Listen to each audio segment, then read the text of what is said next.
Well, let's jump into it. Sure. This will be recording, so anybody who wants to watch the beginning part later, I mean, Okay. if they jump on later, we'll get them the recording so that they can see it. Awesome. Well, Sounds Karl, thank you so much for being willing to talk about how you've grown your business through networking. It's been really exciting to watch your growth. And I know that your primary source of business is your spheres and the social networks and the professional networks that you've built over the last several years. yes. So just tell us a little bit about kind of your backstory over the last few years about the growth of your business. Yeah. I think I'm year 4 with KW now. Can you? Right? Time flies. I think that's what it is. So I actually when I joined up at KW, I was previously with a team, but um, growth has been like crazy over the last few years. It started right out of the gate with just myself, not knowing what to do on my own, especially coming into a new brokerage. Having the support of all of you guys was incredible, and it helped the transition move a lot faster. But after the first year, had an admin, then second year had one person on my team. Now there's another, so there's 2 full-time agents and an admin. So it's grown exponentially in the last few years, which Yeah. I'm so thankful for. Really fun to watch and be a part of it. It's exciting. So let's dive right in. Tell us a little bit about how you discovered networking to grow your business. Was it something that was a part of your life before real estate, or is it newer for you in the last few years?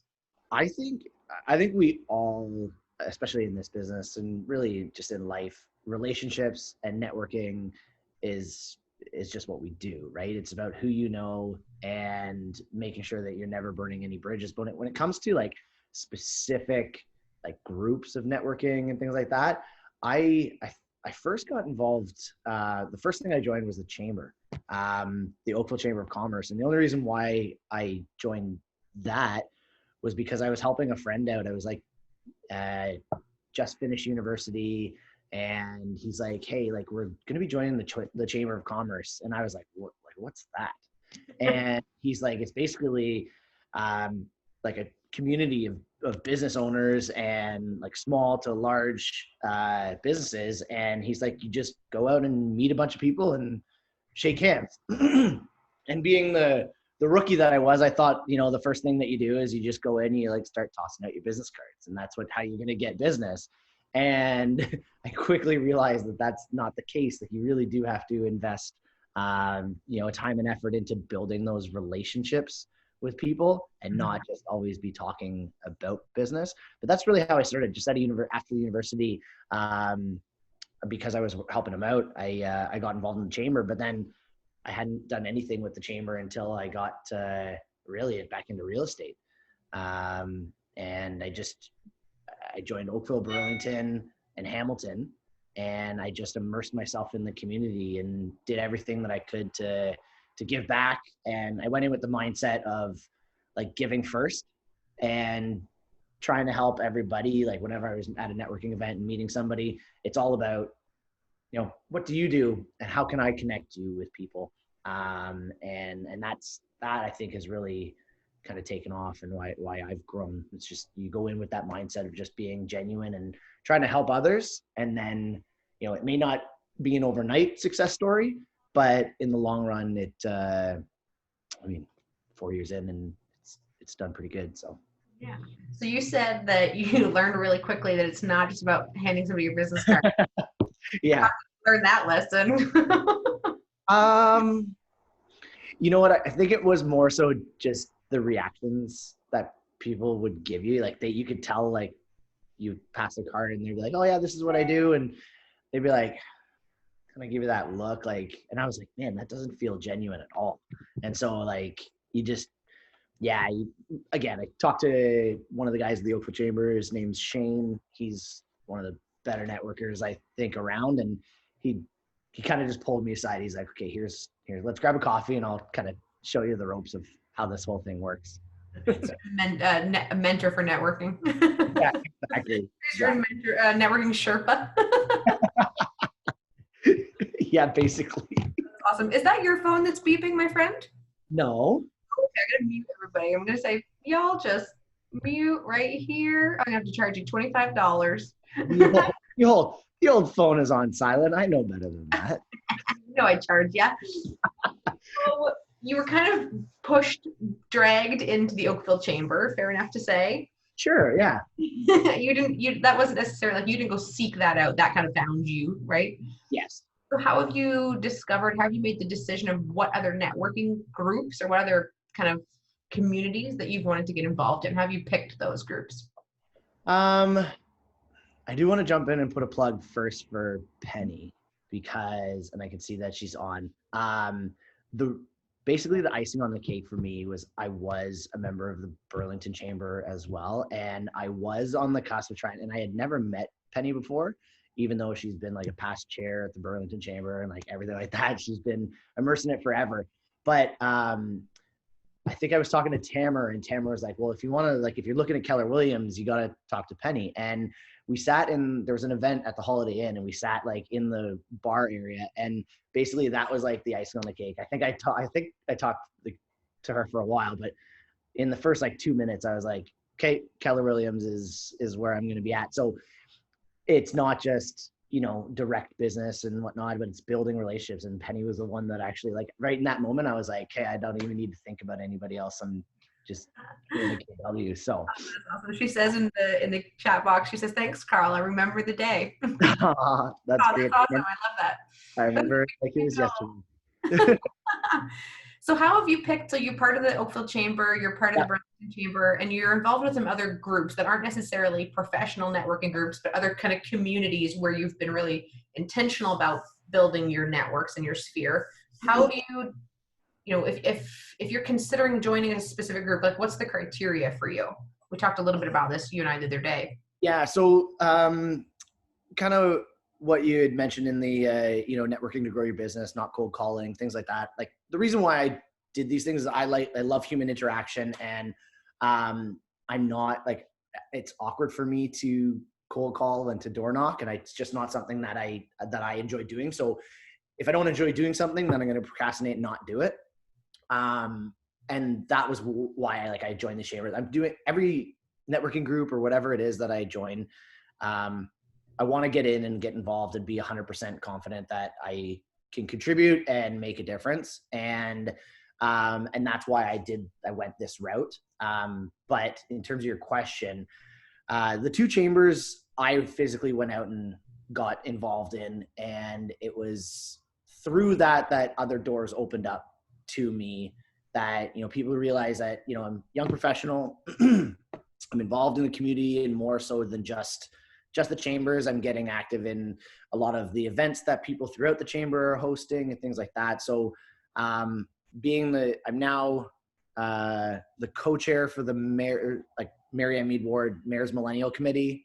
I'm on the Joseph Brent Young Professionals Network, Oakville Chambers Young Professionals, Burlington as well.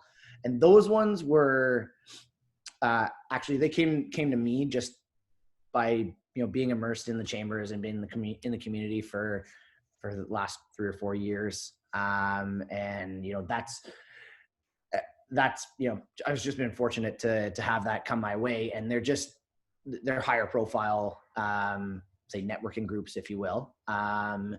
And yeah, I didn't really select those. Only 2 that I selected really were the getting involved in the Oakville and Burlington Chamber, and then the others just kind of Found you.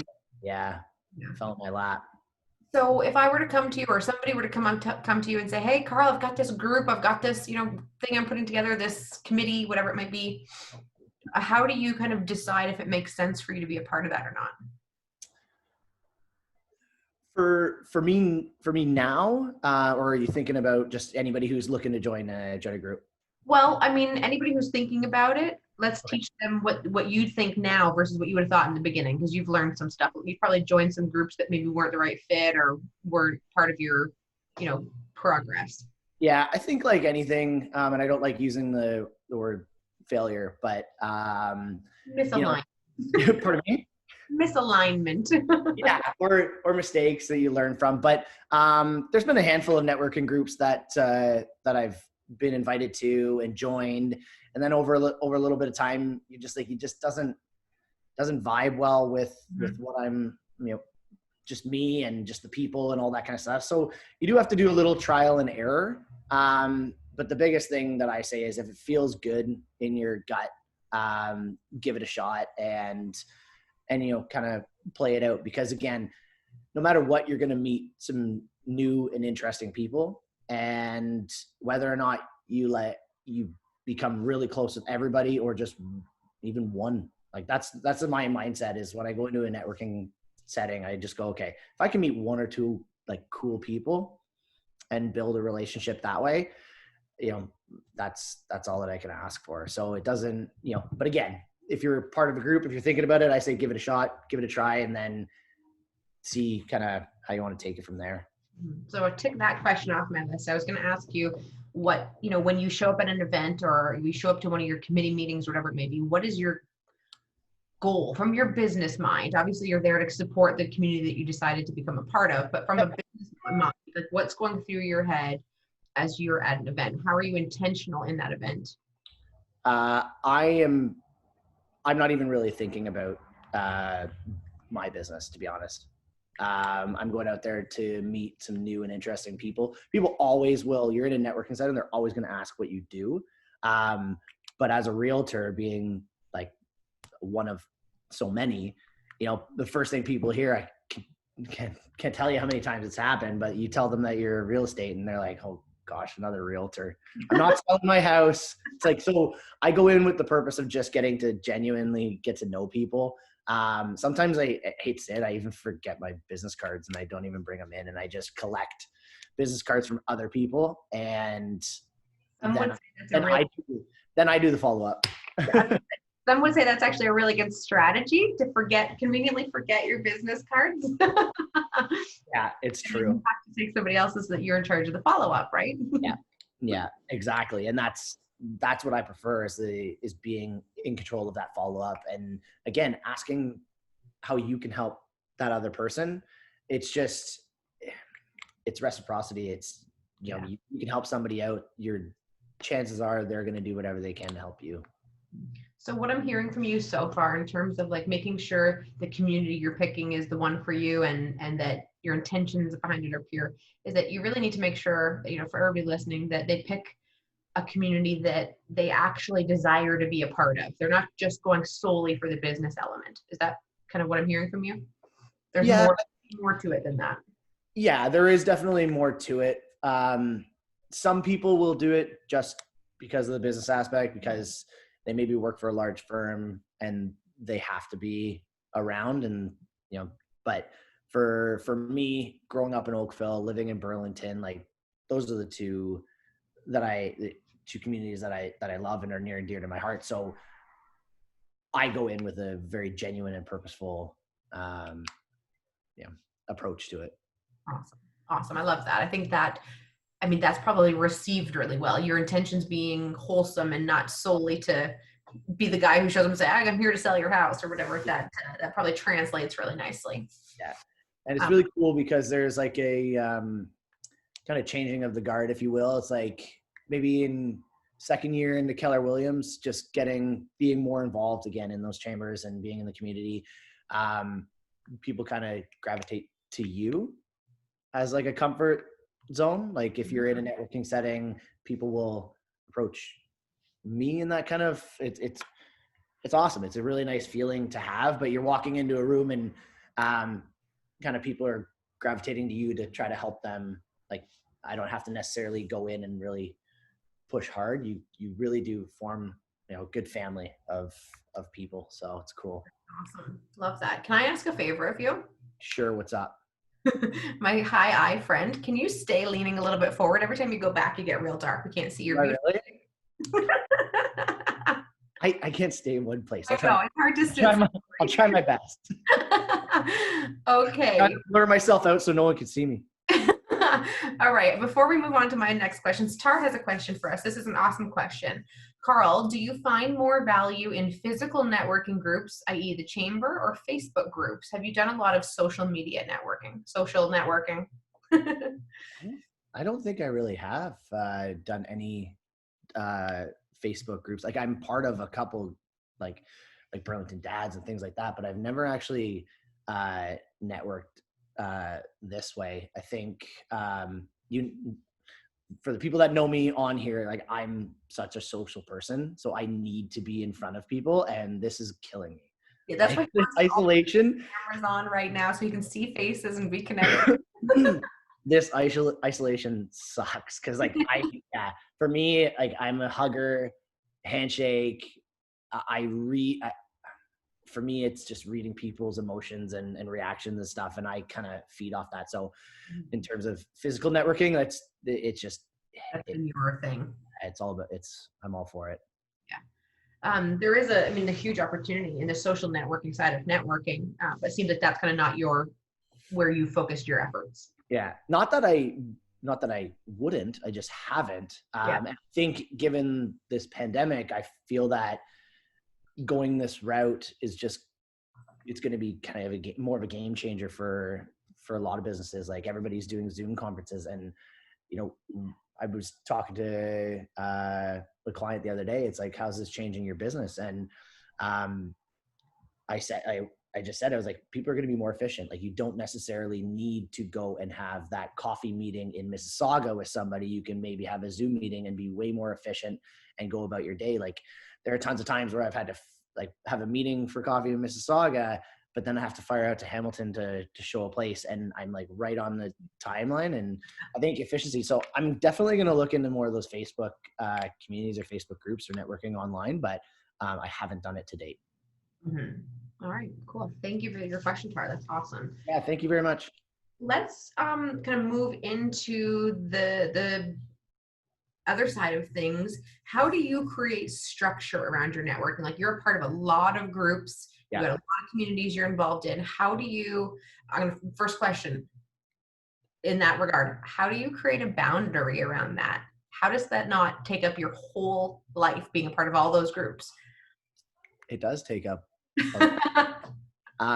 thankfully, and this is just a commitment to myself that I've had over the last while, is that we don't have, like, my wife and I were recently 4 years, but recently married and no kids yet. So what I've said, like, is that I want to do as much as I possibly can now to foster really strong relationships that, again, I don't have to work as hard down the road. I still need to go and be there and be active and show face, but you don't have to actually like hit the pavement as hard. For me, the amount of networking groups that I'm part of right now, like even it breaks my heart every single day, because you've asked me to be on committees and things like that, and I do have to be selective in the ones that I participate in, because if I can't give 100%, then I don't want to. I don't like letting people down. So, but when we're in full normalcy, like it's pretty busy, mixing in networking with actual business and whatnot. But again, it's like everybody says, like if in real estate, if you were to take 6 months off of something, then it's going to take you 6 months to a year to get back to where you were. So networking and in meeting tons of people is what we have to do on a regular basis, right? So at least you get to do it in a way that you enjoy, right? Exactly. So how else do you create structure around networking? Like, what does it look like? You go to an event, you get, you meet these new people, or you see these people that you know. What's your next step? If it's a new, like, I try to meet at least 2 or 3 good new people each event that I go to. Okay. And the structure around that, again, follow up is everything. I like the face-to-face chat. So I'll immediately following a networking event, I will like hop in my car. I'll add them to LinkedIn or any social media platforms that they're in. Just, it's kind of like a quick touch point of being like, hey, I was thinking about you. And then probably the next morning, I will send an email to them and just say how nice it was meeting them yesterday. Love to grab coffee and just talk more about how I may be able to help your business, but being an ambassador in the chamber, is there ways in which the chamber can help your business a little bit more? And then you're kind of going in with dual purpose. You're helping them just trying to figure out how you can help them in their business, but you're helping the chamber kind of elevate their profile and doing some good to the community. Win-win, right? Exactly. Okay. And then longer term, so say you meet somebody, you do your follow-up email, you get them on social or LinkedIn, you know, obviously like that, the likelihood of that person going, hey, yeah, Karl, I need to sell my house today is pretty low. Of Maybe course. happens once in a while. Yeah. But what's the long-term follow-up plan? And I mean, I'm talking about building a relationship like a follow-up plan, but that's kind of what it is. So what does that look like? How do you intentionally grow that relationship over time? So up until kind of mid last year, horrible when it came to really like communicating with my sphere and my database, which we've talked about, but I've gotten a lot better. And so what I'm doing now is I'm making sure that everybody gets added to, my newsletters or whatever content that we're sending out. And it's, again, for me, it's just genuine stuff that we're sending out to people. It's not really, I don't usually send out crazy amounts of stats and things like that, because my database doesn't respond well to that, especially when you're seeing like the click open rates and stuff like that. But that's an automatic. But then I'm seeing pretty well most of those faces at least once a month or twice a month just through events. So talking about a monthly touch point, that's 3 times in a month for one person. And in that kind of setting, and it just kind of grows. You just start talking more and building that relationship that way. Well, and from what I know of you, Karl, and I feel like I know you pretty well, you are the kind of guy that when you're seeing a friend of yours or a person that you care for, whatever, you're always giving. So I would imagine, I haven't seen you in your element of networking, but I would imagine when you're having conversations with those people, you're not talking about yourself. You're not telling them, you're saying, how have you been? What's going on in your world? Like you're contributing to them. You're pouring into those people. And I would imagine that endears people to you quite deeply. Yeah. That's just who I am. Just amazing. It's not even sorry, I'm leaning back, pardon me. It's not even like I go into them. It's not even necessarily purposeful. Like I just go in and that's just what I do. Yeah, that's awesome. Yeah. So, guys, I had intended for this session to be about half an hour. I wanted you to get in and get out and learn some awesome stuff from Karl about networking. I've got one more question for Karl. And if you guys have any, please type them in the chat box or the Q&A, or unmute yourself and say hello to him. He would probably love to hear a voice or see a face. I know my friend Karl. So I would I probably could think of 12 more questions to ask you, Karl, because you're kind of the pro in this department. What would be the Penny's the pro. Yeah, she's pretty darn good at it too. That's for sure. I just pick up on what she was throwing down. Ride those coattails, right? We've got an amazing group of people here. We've had 21 participants at our top. So what would you tell these amazing people who are considering or want to know more about networking? What would your one piece of advice be to somebody thinking about using networking to grow their business? One piece of advice would be to, if you're thinking about actually getting into the networking side of things, do something that you actually know you're going to like doing, or like get involved in something that you know you're going to enjoy doing. I know, I'm like Lindsay plays baseball, softball, you're part of teams. Like that's a networking group to me. Like I play baseball, I play hockey twice a week. I play baseball twice a week, play hockey twice a week. I play a lot of golf. Pardon me? When do you see Erin? I don't know. Every once in a while, she comes out of her office when she's not in a phone call. And then at night, I just say, "Hey, sleep." Tired. Yeah, but that would be my advice if you're thinking about getting into like a networking group or anything like that. Is just, if it feels good and you know you're going to contribute, then go for it. Just do something that you're going to be happy doing. Because again, I hate cold calling and I'll never do it. So why don't I spend time on something that I enjoy doing and I get business that way? So. Well, and your cold call is walking into a room and sticking your hand out and shaking a new person's hand. True. Right? Yeah. It's a different form. You're comfortable doing it in person, and Yeah. then make those warm follow-up phone calls after. Yep. That that's your next kind of part Agreed. of your business, right? That's that next way of moving the relationship forward. So, I mean, you just like walking into a room and shaking somebody's hand instead of picking up a phone and saying, "Hi, I'm Karl," right? Exactly. And down the road, you just want to hire someone that's good at that. Okay, we have a couple questions here. Oh, sweet. Um, Tara is saying, would you shy away from a group that has another realtor from your niche market area? That's actually a good question. And my answer is absolutely not.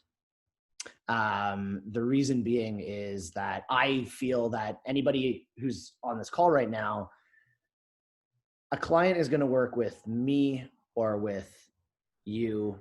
It all depends on the relationship. But down the road too, is that I want to get to know as many realtors as I possibly can, because, and I hate to say it, is that you're working on a deal down the road with them. What are the odds of you, if you have a great rapport with them, they know that you have very good clients, you sometimes have a leg up when they know that you're a good agent. It's a much smoother transaction usually. Exactly. And so, yeah, I mean, there's a lot of agents that I have been in settings where it's obviously a bit awkward, but I don't ever look at it as necessarily competition. I look at it as an opportunity to get to know another agent to, like I said, down the road when I'm doing a deal with them, we already have a good rapport, and typically they know that I'm coming in with qualified and good clients as well. So. Or down the road when you want to refer them to your team leader to maybe join Keller Williams. Just a thought. Yes. Karl. The answer is yes. I'm just not good at it. We're going to work on that together. Yes, we will. Okay. So awesome. That was a great question, Tara. Thank you. Yes, and a couple more in the chat box here. So Maureen, oh, hi, Maureen, says, I have the opportunity to open a BNI group in Kingston. I've been very familiar with that group for a long time. I've networked for over 25 years. Mm-hmm. I'm more of a face-to-face person, not cold calling. Any input from anybody on starting a new kind of networking group? So what if somebody doesn't want to join something that exists? What if they want to start something? Have you started any of your own? I have never started on my own. I've been part of startups, like smaller groups, and they have to be super, super purposeful and very structured. Like BNI is super, super successful. And like the one in Burlington, they were open for a realtor, like maybe 5 or 6 months back, because the other one left. And I went to a couple meetings. The hard thing for me is commitment. It's pretty sure it's weekly. So BNI weekly at 7 a.m, things like that. Not saying that I can't do it. It's just you have to be the person that's there, and you can't you can only bring in like 1 or 2 fill-ins and stuff like that. So again, talking about commitment, I wouldn't have been able to commit to it 100%. Therefore, I didn't actually go and join. But BNIs are great avenues, and oftentimes the realtor spot and mortgage broker spot is always full. So as long as you can commit to that and work it, it's a great avenue to network. But when it comes to a startup networking group, there's been 2 that I've been involved in, and they were just too lackadaisy that we're still all friends and in our relationships, but like it kind of fizzled away just because one person doesn't show up and blah blah blah, and it just kind of yeah. Okay, that's fair. All right, another question from Amanda. Karl, you're popular. We got lots of questions for you. This is awesome. On average, how many events a week do you aim to attend, or does it all depend on what is going on? It does all depend on what's going on. If business is moving and shaking and I'm showing houses or doing whatever I'm doing, it's tough to get out to some, but it's usually about 4 a month. So there's Good Morning Oakville, and then there's my other networking groups, the Mayor's Millennial Committee and stuff like that. So Oakville Chamber and Burlington have 2 events. It's the Good Morning Oakville, and then business after hours. And the same thing goes for the Burlington Chamber. There's an after hours and usually a morning event. I try to make all 4 of those if I can. And then my Mayor's Millennial Committee meets once a month. The Joseph Brent Hospital Foundation once a month. And then once a month for the Young Professionals Networks at the Oakville Chamber in Burlington as well. So plus your hockey twice a week and baseball twice a week that are really, those are communities that you're a part of, right? Exactly. Okay, so Carl's a busy guy is what I'm hearing. Amanda also says community over competition when it comes to building agent relationships. So important. That's amazing. Yeah. That's summed up beautifully. Okay, one more question. If you have a question, type it in right now because we're going to aim to wrap up shortly. We've got Bold Pivot beginning for lots of us at 2 o'clock. So let's go to Sasha. He says, having been a past member of the Oakville Chamber, I quickly realized an increasing expense to participate in the various events and giving back. Is budget a consideration for how you immerse yourself into any of these groups? As in any strategy cost to acquire clients, be it time or dollars? Is that a consideration that you could touch on? Yeah, that's a great question, Sasha. So what I tend to do, so in the early stages, I would have kind of missed the Good Morning Oakville because it's $30 a month kind of thing. But when you're a member, once you've joined, the after hours are always free. So it's a couple hours of networking right after hours. So the incremental cost there doesn't change. I started becoming, call it frugal, call it efficient, call it whatever, but I started joining committees that were like, that helped out in those kind of events, like the chairs dinners and things like that, that have that are big ticket items. Joining committees that are kind of like help that, so you get your kind of freebie in there instead of having to spend that kind of money. So it just started that way, but now I contribute by like sponsoring and things like that. So I kind of got my freebies out of the gate, and then I am giving back now. That's awesome. That's a clever way, though. I mean, you're helping contribute to that event, so you get to participate in that event, right? If somebody is being budget conscious in terms of events, yeah, that's a great way to get into an event and have the opportunity to be there and not have it cost you. For sure. And also by joining other committees, you're building those relationships with different people in the chamber, and you're increasing your network and your relationships. So it really is a win-win.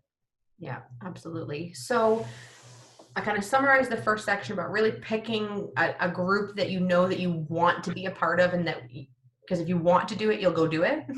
You're excited about it, actually do it. Actually, yeah. And then it sounds as though the follow-up and the relationship building is really about coming from contribution and focusing on being a support to other people and giving back to other people and being there for them as a resource when they're ready to talk business with you. Yep. And I mean, obviously, like, you put people in your database and you do have those structures in place, and that's supported by the in-person contact that you have with them. Exactly.